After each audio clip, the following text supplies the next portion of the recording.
I, 28F, was pregnant with my first child, a boy. My husband, Mark, and I were over the moon. We had been trying for years, and this baby felt like a little miracle. My older sister, Chloe, 32F, seemed excited too. At first, her excitement felt supportive. She was the first person I told after Mark. She cried on the phone, saying how happy she was for us. But soon her excitement started to feel less like support and more like ownership. It began with little things, comments that seemed harmless on their own, but added up over time. When we announced the pregnancy to our parents, Chloe was there. My mom cried happy tears. My dad beamed. Chloe stood beside me, one hand on my barely there bump, and said, "We're pregnant." Mark shot me a look, a small flicker of annoyance in his eyes, but I just smiled and squeezed his hand. I told myself she was just caught up in the moment. She didn't have a long-term partner and had often talked about how much she wanted kids someday. I thought maybe she was just living vicariously through me, and I tried to be understanding. It was a big moment for our family. A few weeks later, Mark and I went for the first ultrasound. We saw the tiny flicker of a heartbeat. It was one of the most profound moments of my life. I sent a picture of the grainy, black and white image to our family group chat. My mom responded with a string of heart emojis. My dad called immediately, his voice thick with emotion. Chloe's text came a few minutes later. "He's perfect. I can't wait to meet my little guy." It was sweet, but the "my" felt a little possessive. Again, I brushed it off. I was floating on a cloud of happiness and didn't want anything to bring me down. The suggestions started subtly. "You should really get that expensive stroller," she told me one afternoon while we were having coffee. "The one all the influencers have. It's the safest." I told her Mark and I had already picked one out, a perfectly safe and well-reviewed one that was a fraction of the price. "Oh," she said, her voice laced with a hint of disappointment. "I just want the best for him." The implication was clear. What I had chosen was not the best. Then came the unsolicited advice about my diet, my exercise routine, my choice of doctor. She would send me articles about the dangers of certain foods, most of which my doctor had already told me were perfectly fine in moderation. She questioned my decision to use a local hospital instead of the fancy private one downtown. Each piece of advice was framed as concern, but it felt like criticism. It felt like she was telling me I was already doing everything wrong. Mark started to get frustrated. "She needs to back off," he said one night after Chloe had called me 3 times to discuss the brand of organic cotton onesies I should be buying. "This is our baby, not hers." "I know," I said with a sigh, "but she's just excited. It's how she shows she cares. If I say something, it will just turn into a huge fight, and Mom and Dad will get involved." "So we just let her run all over you?" he asked. "For now, let's just try to manage it," I pleaded. "I don't have the energy for a family war right now." Mark agreed, but I could see the tension in his jaw. He was a good man, but he hated conflict, especially with my family. He knew that any disagreement with Chloe would inevitably loop in my parents, who had always treated her as the fragile, brilliant one who needed to be protected. I was always seen as the steady, capable one who could handle anything. It meant my feelings were often dismissed while hers were treated as gospel. The issue of the baby's name came up about halfway through my pregnancy. Mark and I had a name picked out before we even got pregnant. Leo. It was simple, strong, and it was the name of my husband's grandfather, a man he had adored. It was special to us. We decided to keep it a secret until the baby was born, but we made the mistake of telling our parents we had a name chosen. Chloe immediately latched onto this.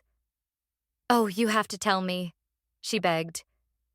"I can help you decide if it's the right one." "It's a surprise," I said firmly. "We're not telling anyone." "Not even me?" she asked, her voice full of hurt. "I thought we were closer than that." This was her classic move, the guilt trip. It had worked on me my entire life.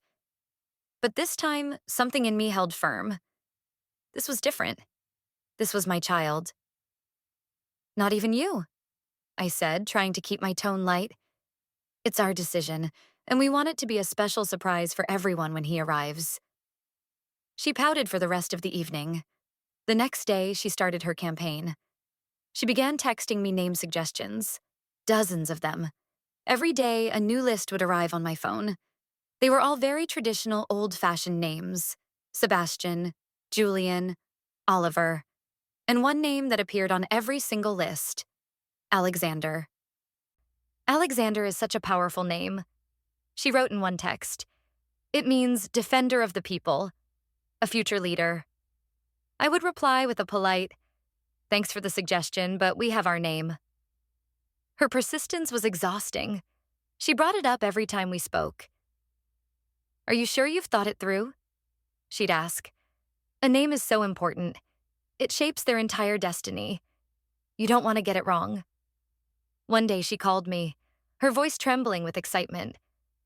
I had the most amazing dream, she announced. I dreamt about the baby. He was so beautiful, and in the dream, everyone was calling him Alexander. It's a sign. It has to be his name. I took a deep breath. Chloe, that's a nice dream, I said, trying to be patient. But we have already chosen our name.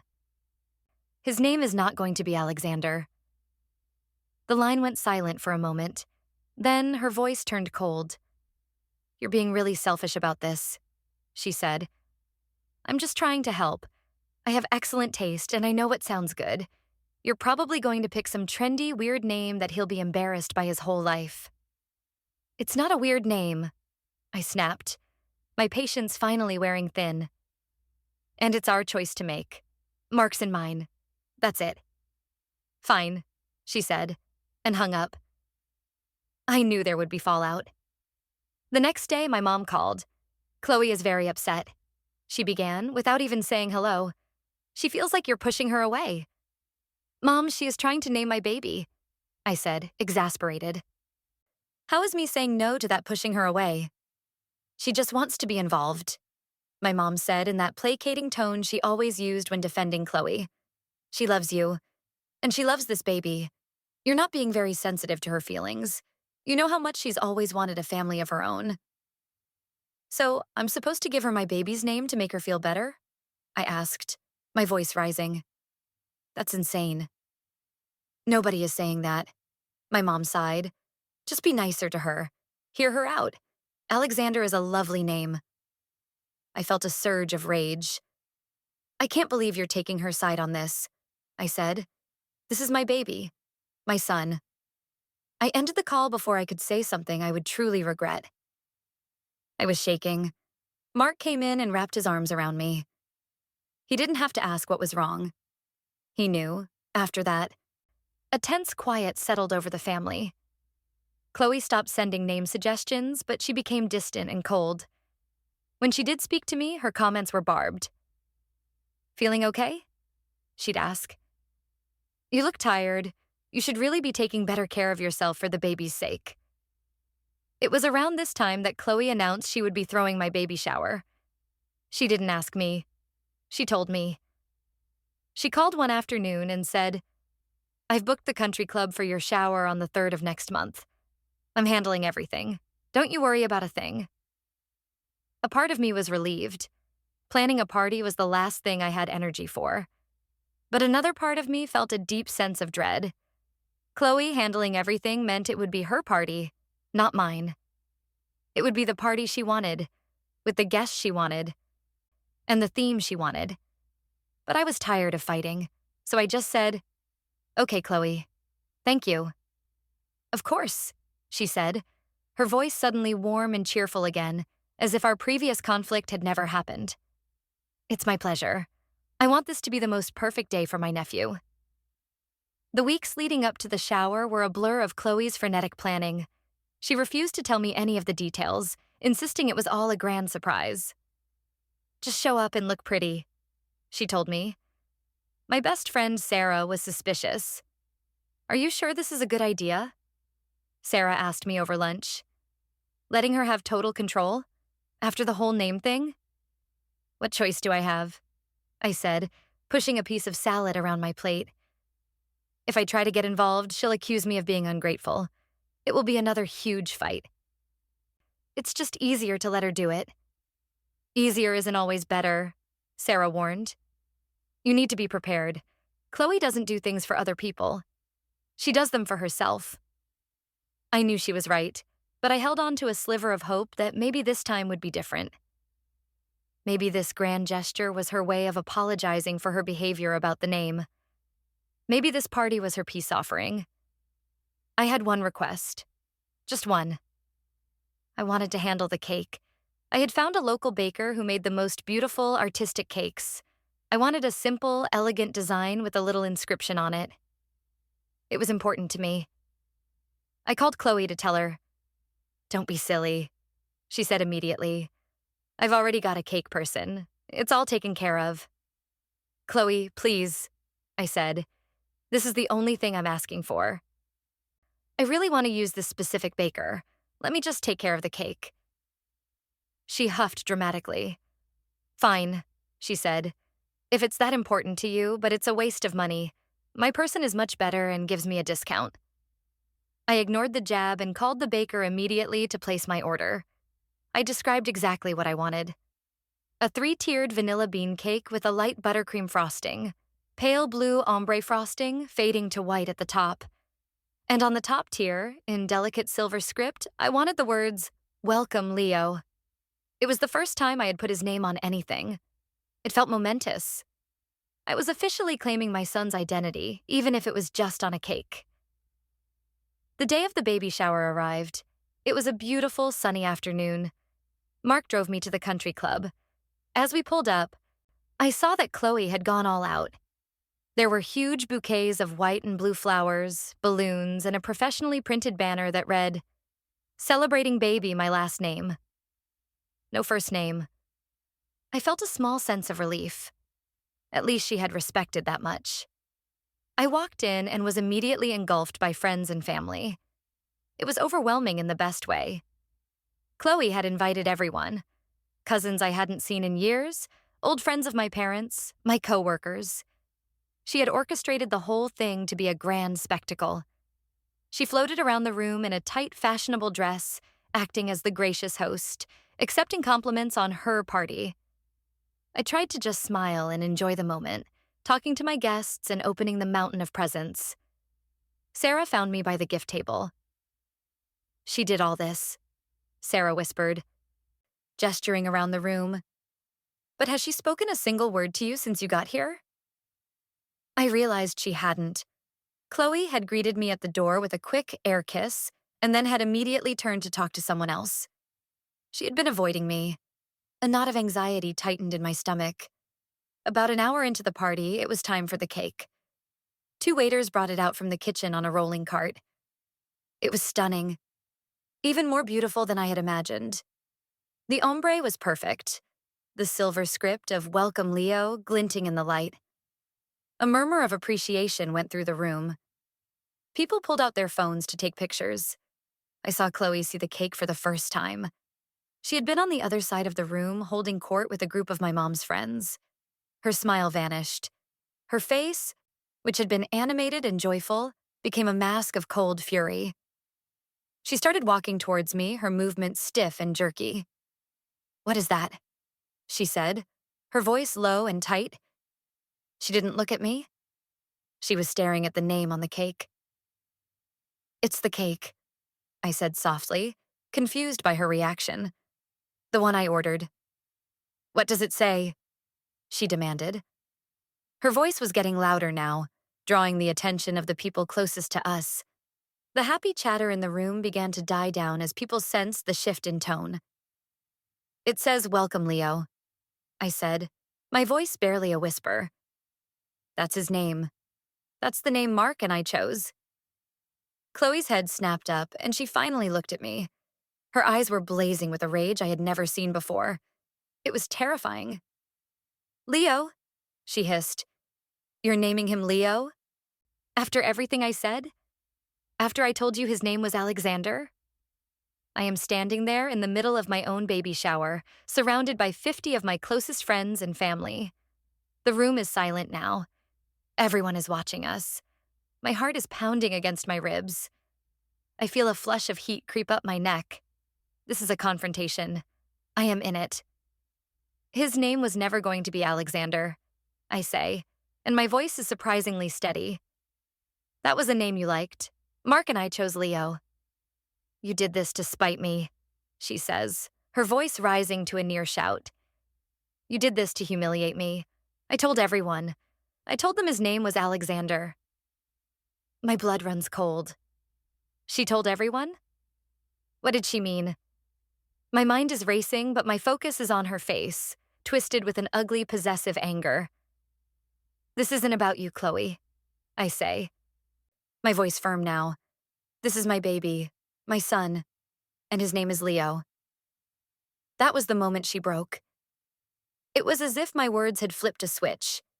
A guttural scream ripped from her throat, a sound of pure animalistic rage. It echoed in the silent room. Before I could even process what was happening, she lunged forward. Not at me, at the cake. She grabbed the edge of the beautiful three-tiered cake with both hands. For a split second, I thought she was just going to mess up the frosting. But then she lifted it. She was surprisingly strong. She lifted the entire heavy cake and with another raw scream, she threw it. It flew through the air in a clumsy, arcing trajectory of blue and white. It seemed to happen in slow motion. I saw the silver script of Leo just before the cake slammed against the far wall of the country club's banquet hall. It hit with a wet, sickening thud. The cake exploded on impact. Vanilla bean cake, buttercream frosting, and shattered dreams splattered across the elegant, cream-colored wallpaper. A huge, messy smear of blue and white slid slowly down the wall, leaving a trail of destruction. Chunks of cake littered the pristine carpet. The silence in the room was absolute, broken only by the sound of a single piece of cake plopping onto the floor. Everyone was frozen, their faces a mixture of shock, horror, and disbelief. My mother had her hands over her mouth. My father looked pale and stunned. Mark, who had been on the other side of the room, was pushing his way through the crowd towards me, his face a thundercloud of fury. But I was just looking at Chloe. She stood there, panting, with blue frosting on her hands and a wild, triumphant look in her eyes. She looked like a child who had just thrown the ultimate tantrum and was waiting to see what she had won. Then she looked at me, a cruel smirk playing on her lips. There, she said, her voice dripping with venom. Now it's not a party for Leo anymore, is it? And then I felt it. A sharp, cramping pain low in my belly. My hand flew to my stomach. Mark reached me at that exact moment. He saw my face, saw my hand on my bump. His anger at Chloe was instantly replaced by terror for me and our baby. Are you okay? He asked, his voice shaking. What's wrong? I don't know, I whispered as another cramp seized me. I think we need to go. We need to go to the hospital. Now. The chaos that erupted after that was a blur. Mark was yelling for someone to call an ambulance. Sarah was by my side, trying to guide me to a chair. My mother was rushing towards Chloe, not me. She was fussing over her, trying to wipe the frosting from her hands, murmuring, "Oh, honey, what did you do?" My father was just standing there, useless, looking back and forth between us like a spectator at a tennis match. The only thing that was clear in my mind was the image of my mother tending to my sister, the perpetrator, while I, the pregnant victim of her assault, was cramping in a corner. It was a perfect, sickening snapshot of my entire life. Chloe throws the bomb, and my parents rush to care for her burns, never once checking to see if the shrapnel hit me. The paramedics arrived, and the next hour was a whirlwind of questions and beeping machines. They got me on a stretcher and into the ambulance. Mark climbed in with me, his face pale and his hand gripping mine so tightly it hurt. As they closed the doors, the last thing I saw was Chloe standing on the steps of the country club, flanked by my parents, watching us leave. She wasn't crying. She wasn't remorseful. She was just watching, her expression unreadable. At the hospital, they rushed me into an examination room. The doctors and nurses were kind but efficient. They hooked me up to monitors. I could hear the steady, rhythmic thumping of my son's heartbeat. It was the most beautiful sound in the world. It was strong. He was okay. The doctor explained that the stress and shock of the event had likely caused Braxton Hicks contractions, a sort of practice contraction, but that they were intense because of the adrenaline. He told me I needed to rest. I needed to avoid stress at all costs. Stress is the last thing you and this baby need right now, the doctor said, his voice gentle but firm. Whatever happened today, you need to remove yourself from it. Your priority is your health and the health of your son. Lying in that sterile hospital bed, with the faint smell of antiseptic in the air and the steady beat of Leo's heart filling the room, something inside me shifted. The shock and fear began to recede, and in their place, a cold, hard resolve began to form. Sarah was right. Easier was not better. My policy of avoiding conflict to keep the peace had not brought peace. It had brought chaos and destruction, smeared across a country club wall. It had put my baby's health at risk. My parents arrived at the hospital a couple of hours later. Mark met them in the hallway. I could hear their muffled voices through the door. Mark was angry. I had never heard him raise his voice to my parents before. "She needs rest," he was saying. The doctor was very clear. No stress. "We're her parents," my mother's voice replied, sharp and defensive. "We have a right to see her." Mark opened the door and let them in. My mother rushed to my bedside, her face a mask of worried concern. My father hovered near the door, looking uncomfortable. "Oh, sweetie, are you all right?" my mom asked, reaching for my hand. "We were so worried." I pulled my hand away. I looked at her, then at my father. "Where is she?" I asked.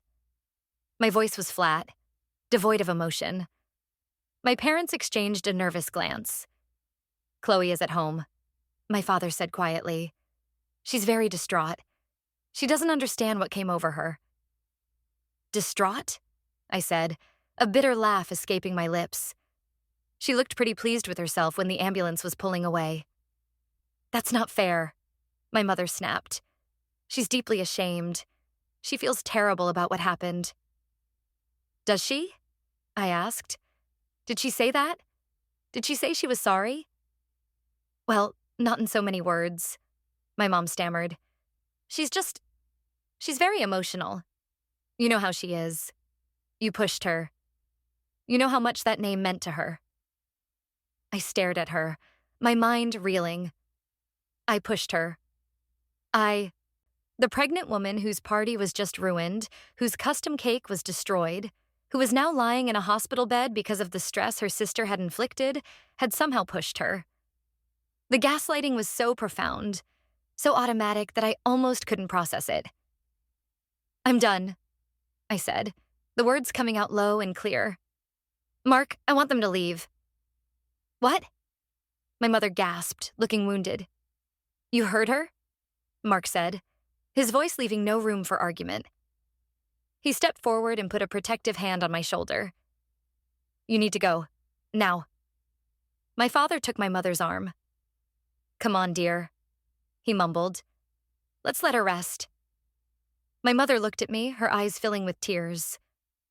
"I don't understand why you're being like this," she said, her voice trembling. "We're your family. We're just trying to help." "You helped her?" I said, my voice like ice. "You stood there and wiped frosting off the hands of the person who did this to me. You didn't even check if I was okay. So no, you're not helping. You're just making it worse. Leave." They left.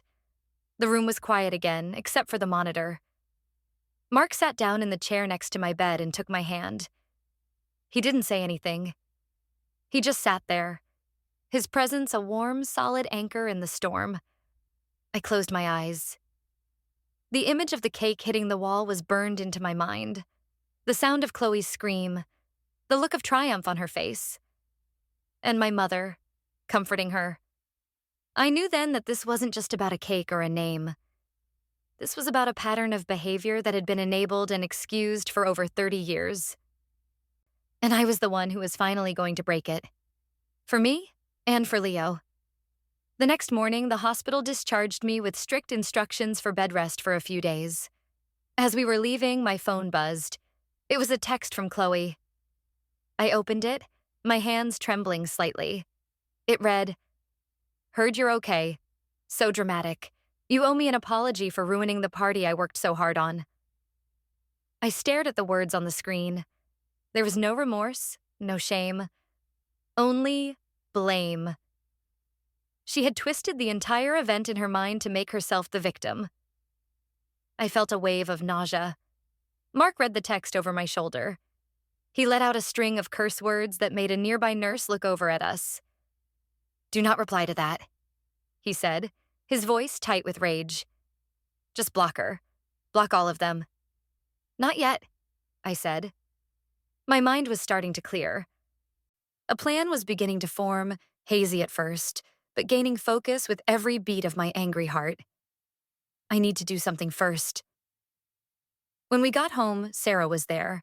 She had cleaned up the mountain of opened gifts from the shower and stacked them neatly in the nursery. She had also brought over groceries and made a pot of soup. She hugged me tightly at the door. "I am so sorry about yesterday," she said. "Are you okay? Is the baby okay?" "We're fine," I said, managing a weak smile. "Just shaken up and angry." "You have every right to be," she said fiercely. "I have never seen anything like that in my life. She's unhinged. And your parents, I'm sorry, but the way they reacted was just awful." We sat at my kitchen table, and I told her about my parents' visit to the hospital and the text message from Chloe. Sarah's jaw dropped. "She wants an apology from you?" Sarah asked in disbelief. "That woman is a black hole of narcissism." "Tell me about it," I said, sipping the warm soup. It felt good, grounding. But it's made something very clear to me. I can't just let this go. I can't just cut her off and pretend it didn't happen. She needs to face a real consequence for what she did. "What are you thinking?" Sarah asked, leaning forward. "I don't know yet," I admitted. "But she humiliated me in front of 50 people. She put my baby at risk. She thinks she can get away with it because she always has. This time has to be different." Over the next couple of days, while I was resting, I started to do some digging. It felt strange, like I was an investigator in my own life. I started with the guests from the shower. I called my cousin, Laura, who had been there.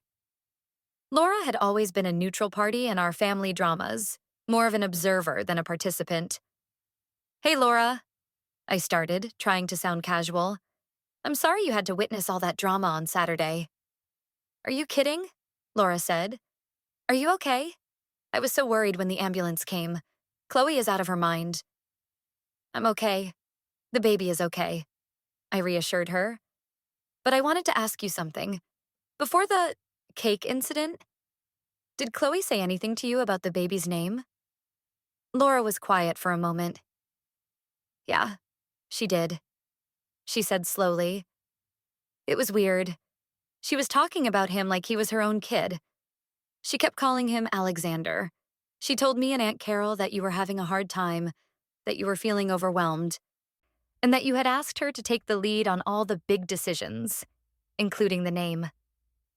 I felt a chill go down my spine. "She said I asked her to name him?" "Yeah," Laura confirmed. "She made it sound like you were this fragile, incapable little thing, and she was the big, strong sister stepping in to save the day. She said you were so grateful to her for picking such a strong name. None of us really believed it. You're the most capable person I know, but we just nodded along to be polite. We figured it was just Chloe being Chloe. Just Chloe being Chloe. I had heard that phrase my whole life. It was the excuse that covered a multitude of sins. It meant we all had to walk on eggshells, cater to her moods, and accept her bad behavior because that was just her personality. "Did she say anything else?" I pressed. "Well, this is even weirder," Laura said, her voice dropping. "A few weeks ago, she sent some of us a link to a baby registry. She said it was yours. But it was all this ridiculously expensive stuff, like a $2,000 crib, And the name on the registry was Baby Alexander. I thought it was strange, but I figured you two had talked about it. I actually bought a gift from it. A silver rattle. My stomach turned to lead. A secret registry. In a name I had explicitly rejected. She was not only trying to name my baby, she was trying to profit from it. She was soliciting gifts under false pretenses. Laura, could you do me a huge favor? I asked, my voice tight. Could you forward me that email with the link? Of course, she said. I'll send it right now. Is everything okay? Everything is becoming much clearer, I said. Thank you, Laura. This helps more than you know. A minute later, the email popped into my inbox.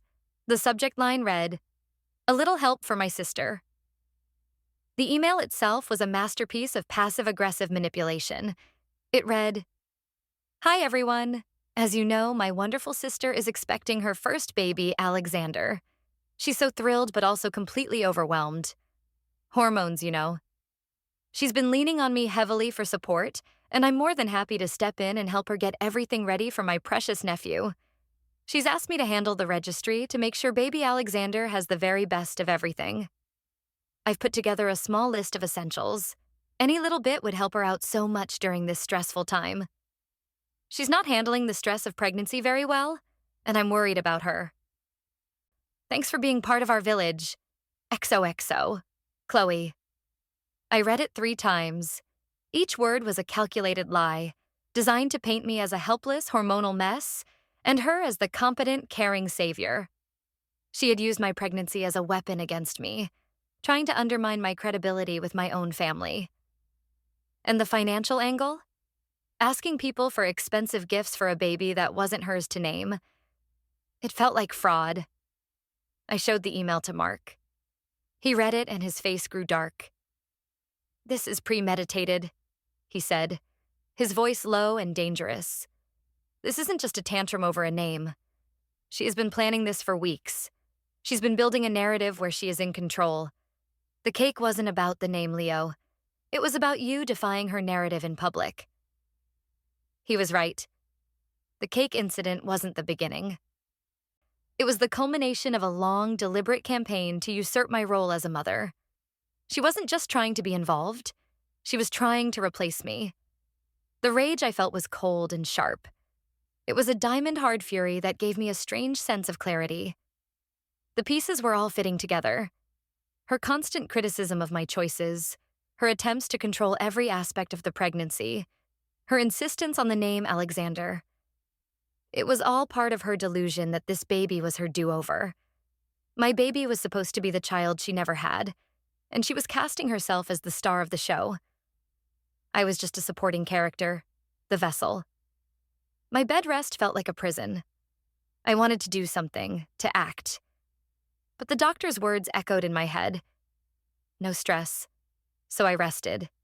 And I planned. I spent hours on the phone, talking to Sarah, talking to Mark, piecing everything together.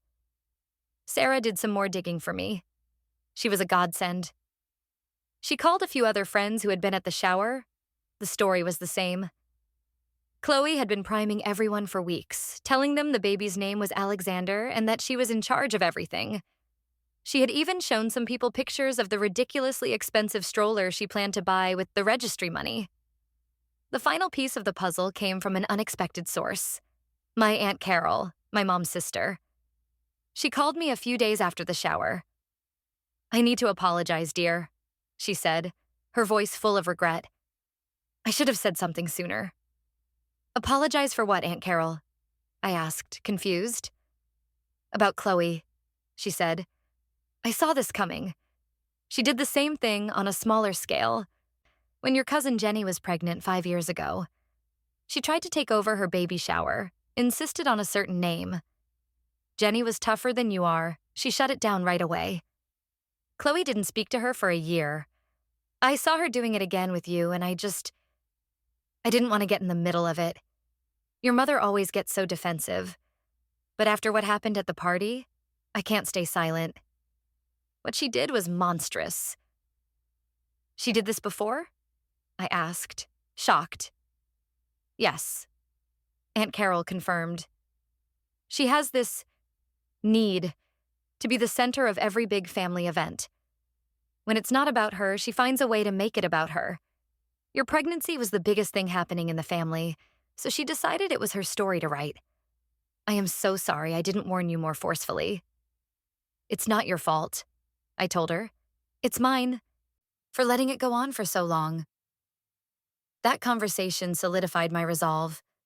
This wasn't a one-time mental break. This was a pattern, a deeply ingrained part of her personality that my parents had enabled her entire life. And if I didn't stop it now, she would do this to my son. She would try to control his life, his choices, his identity. She would try to make him her emotional property. I would not let that happen. I decided it was time for a confrontation, but not a screaming match, not a repeat of the drama at the shower. This would be a calm, calculated execution. I needed to choose my stage carefully. It couldn't be just me against her. I knew how that would end. My parents would swoop in to defend her, and I would be painted as the aggressor, the one who was not being sensitive. I needed an audience, but not a big one. I needed the key players, my parents, and Chloe. And I needed an ally in the room, someone whose opinion my parents respected. I thought about who that could be. My dad's older brother, my Uncle Robert, came to mind. He was the patriarch of the family, a quiet, no-nonsense man who had little patience for drama. My parents, especially my father, held his opinion in high regard. If Uncle Robert saw the truth, my parents wouldn't be able to spin it. I called him. I laid out the whole story, from the constant undermining to the name campaign, the secret registry, the lies she told family members, and finally, the cake. I sent him the email from Chloe. He listened patiently, without interrupting. When I was done, there was a long silence on the other end of the line. "I'll be there," he said finally. His voice was grim. "You tell me when and where." I felt a surge of relief so powerful it made me dizzy. I had an ally, a powerful one. The plan was set. I called my parents. My voice was calm and even. "I need to have a family meeting," I said. "It's about what happened at the shower. I want to clear the air. It will be at our house on Sunday afternoon. Chloe needs to be there. And I've asked Uncle Robert to come too, to mediate." My mother was immediately suspicious. "A meeting? What's this about? If you're going to attack your sister, I won't have it. She's been through enough." "I'm not going to attack anyone," I said, my voice as smooth as glass. "I just want to talk.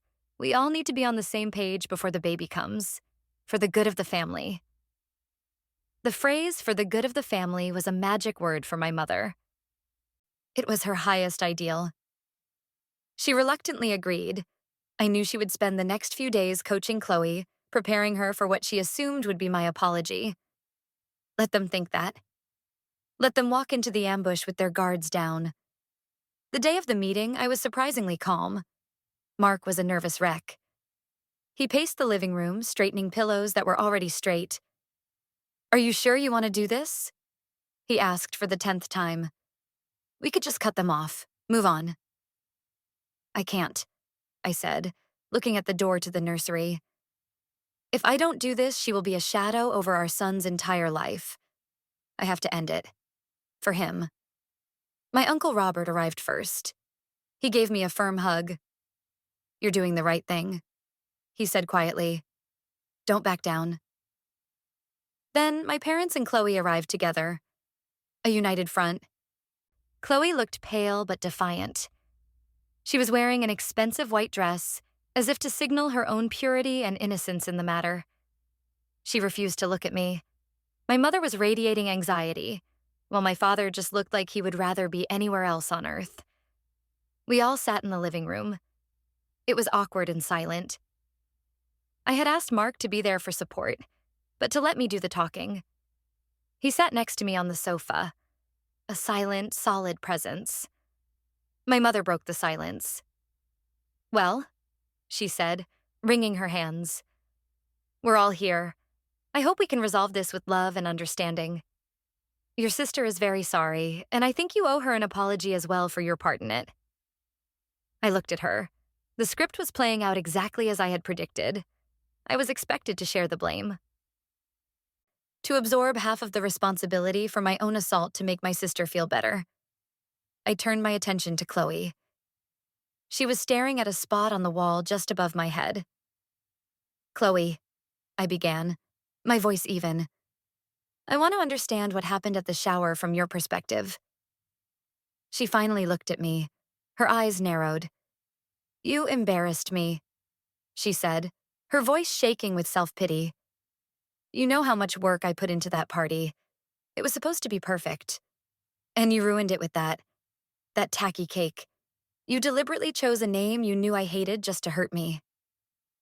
I didn't choose the name to hurt you, Chloe, I said calmly. I chose it because it's the name my husband and I love for our son. It was never your decision to make. I was just trying to help, she cried, turning to my mother for support. She's so ungrateful. I do everything for her, and this is the thanks I get. My mother immediately jumped in. She's right, sweetie, she said to me. Chloe has been your biggest supporter through this whole pregnancy. You've been very dismissive of her. I held up a hand to stop her. I'm not talking to you right now, Mom. I'm talking to Chloe. I turned back to my sister. You say you were trying to help. Let's talk about how you helped. Did you think you were helping when you told Cousin Laura and Aunt Carol that I was emotionally unstable and had asked you to name my baby? Chloe's face went white. She shot a panicked look at my mother. I never said that, she whispered. Laura is lying. Is she? I asked. That's strange, because she told me you did, and she wasn't the only one. You told several people that his name was Alexander and that I was too overwhelmed to make decisions for myself. Is that true? You were overwhelmed, Chloe insisted, her voice getting louder. You were crying all the time.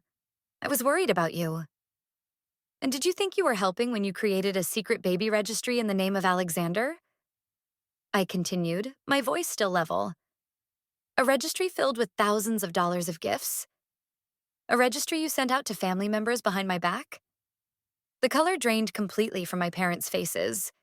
They looked at Chloe, then at me, then back at Chloe. A secret registry? My father asked, his voice a shocked whisper. Chloe was cornered. It wasn't a secret, she stammered. It was a surprise. I was going to give you all the gifts at the shower. A surprise? I said, arching an eyebrow. That's not what the email you sent to Aunt Laura says.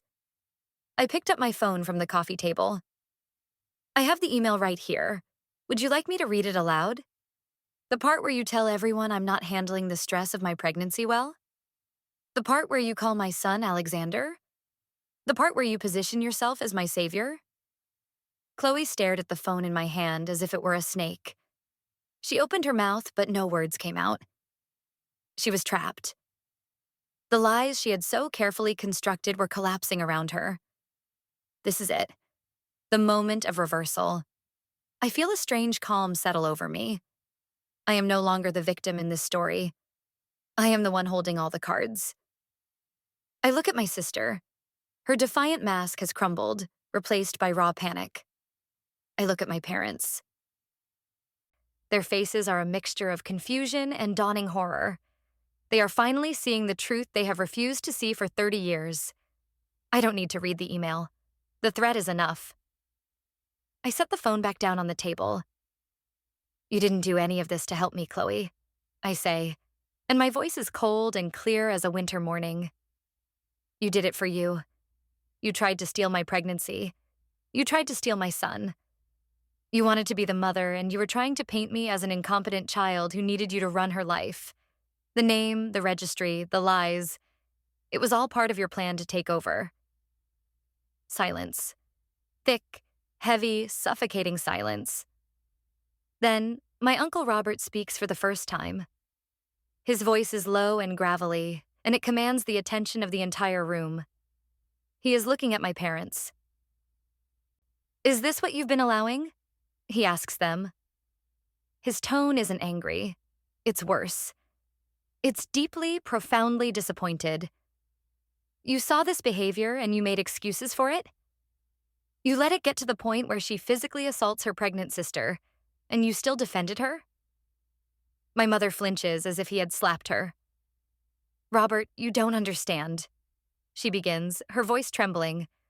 Chloe has always been sensitive. Sensitive? Uncle Robert scoffs, a harsh, dismissive sound. That wasn't sensitivity we saw at that party. That was malice. And what she did with that registry? That's deceit. It's a grift. You haven't been protecting a sensitive daughter. You've been raising a manipulative one. You've been enabling a bully. Every word is a hammer blow, dismantling the carefully constructed fortress of denial my parents have lived in for decades. My father sinks back into his chair, looking old and defeated. My mother starts to cry, silent tears rolling down her cheeks. I turn my attention back to Chloe. She is staring at the floor, her shoulders slumped. The fight has gone out of her. Here is what is going to happen now, I say, and my voice is the voice of a stranger. It is calm, authoritative, and leaves no room for negotiation. First, you are going to pay for the cake you destroyed. It cost $450. You will also reimburse me for the cost of the venue rental for the shower, since you single-handedly ruined the event. That's another $1,000. Chloe's head shoots up. I don't have that kind of money, she wails. That is not my problem, I say flatly. Sell your expensive clothes, get a second job. I don't care how you do it. You will pay me back for the damages you caused. Mark has the receipts. I pause, letting that sink in. Second, I continue, you will get professional help. Not just for your anger, but for this obsession you have with controlling other people's lives. You will go to therapy, consistently, for at least a year. And you will not be a part of my life, or my son's life, until a licensed therapist can confirm that you are no longer a threat to our well-being. A threat? My mother sobs. She's not a threat. She threw a 5-pound cake at a wall in a fit of rage because she couldn't name my baby mom, I say, my voice sharp. She caused me so much stress that I ended up in the hospital. Do not tell me she is not a threat. Her behavior is unstable and dangerous. I look back at Chloe. This means no visits, no phone calls, no texts, no gifts, no contact whatsoever. You will not see my son. You will not know him. You have forfeited the right to be his aunt. The finality of my words hangs in the air. Chloe is openly weeping now, ugly, gasping sobs. It's not the sound of remorse. It's the sound of someone who has finally lost, who is being stripped of the prize she thought was hers. And finally, I say, turning to my parents, this enabling stops. Today. You will no longer make excuses for her. You will no longer pressure me to forgive her. You will no longer put her feelings above my safety and the safety of my family. You can have a relationship with your grandchild, but the moment you try to manipulate me on Chloe's behalf, that relationship is over. These are my terms. They are not negotiable. I stand up. Mark stands with me. That's all I have to say, I announce. I think you should all go now. No one moves for a moment. They are all stunned into silence. Then Uncle Robert rises to his feet. He walks over to my parents. She's right. He says to them quietly, You heard her. It's time to go. He herds them towards the door like a sheepdog. My father looks at me with sad, tired eyes. My mother won't look at me at all. Chloe is a mess, being half led, half dragged out of my house. At the door, my uncle turns back to me. He gives me a slow, approving nod. Then he closes the door behind them. The silence that fills my living room is different this time. It's not tense or awkward. It's peaceful. It's the sound of a storm that has finally passed. Mark wraps his arms around me from behind and rests his chin on my shoulder. We stand there for a long time, just breathing. I'm so proud of you, he whispers into my ear. I lean back against him. feeling the solid strength of his body. I'm proud of me too, I say. And for the first time in a very long time, I feel completely, utterly free. The aftermath was quiet. Chloe didn't fight it. My parents, under the continued counsel of Uncle Robert, seemed to have accepted the new reality. A check for $1,450 arrived in the mail a week later, sent from my parents' bank account. There was no note. I knew Chloe hadn't paid it. My parents had, to save her the humiliation. It was a small, final act of enabling, but I decided to let it go. The money wasn't the point. The boundary was. Chloe started therapy. My mom told me in a brief, stilted phone call. She didn't offer any other details, and I didn't ask for any. My relationship with my parents became strained and formal.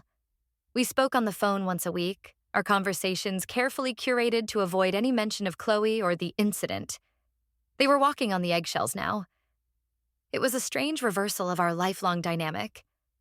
A few weeks later, Sarah threw me a second baby shower. A sprinkle, she called it. It was small and intimate, just a handful of my closest friends in my living room.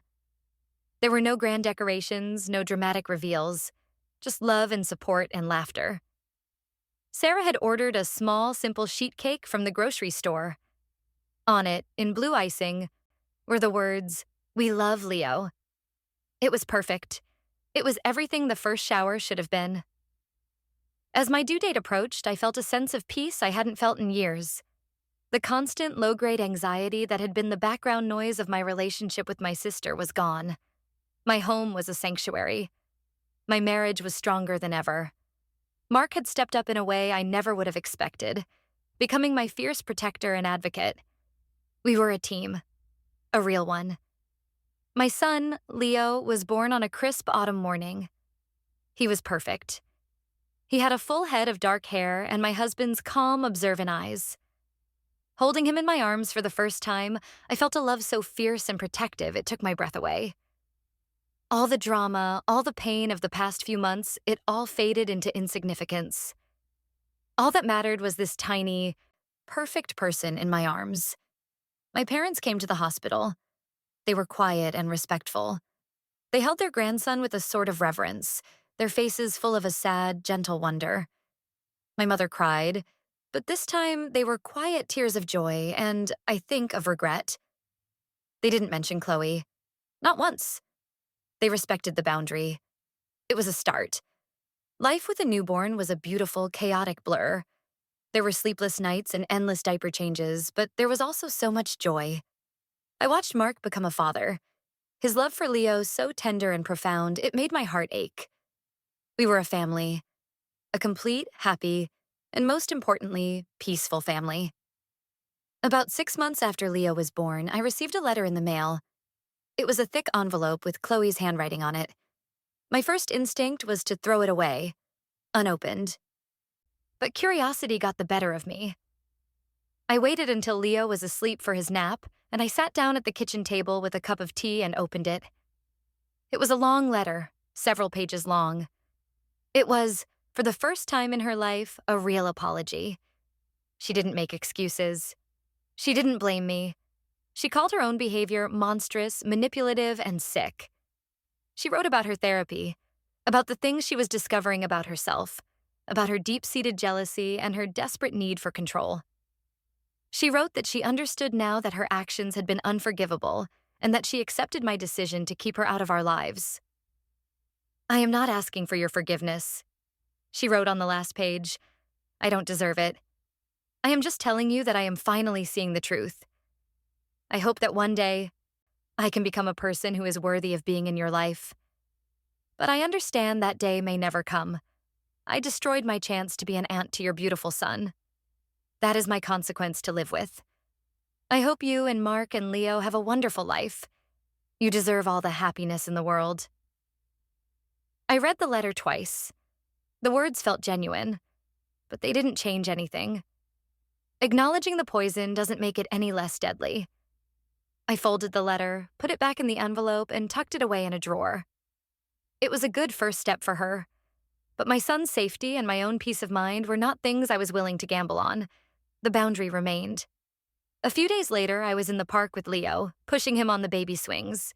He was giggling, his little legs kicking with delight. It was a perfect, ordinary day. I saw a woman across the park with a baby who looked to be about the same age. The woman's sister was with her, and they were laughing, taking turns pushing the swing. For a fleeting moment, I felt a pang of sadness for the relationship I would never have, the aunt my son would never know. But then I looked at Leo's smiling face, his eyes full of pure, uncomplicated joy. He was safe. He was happy. He was growing up in a home free from manipulation and toxic drama. I had given him that. I had fought for it. The sadness passed, replaced by a quiet, fierce pride. I had broken the cycle. The peace we had was real because I had built it, brick by painful brick. Holding my son, I knew I had made the right choice.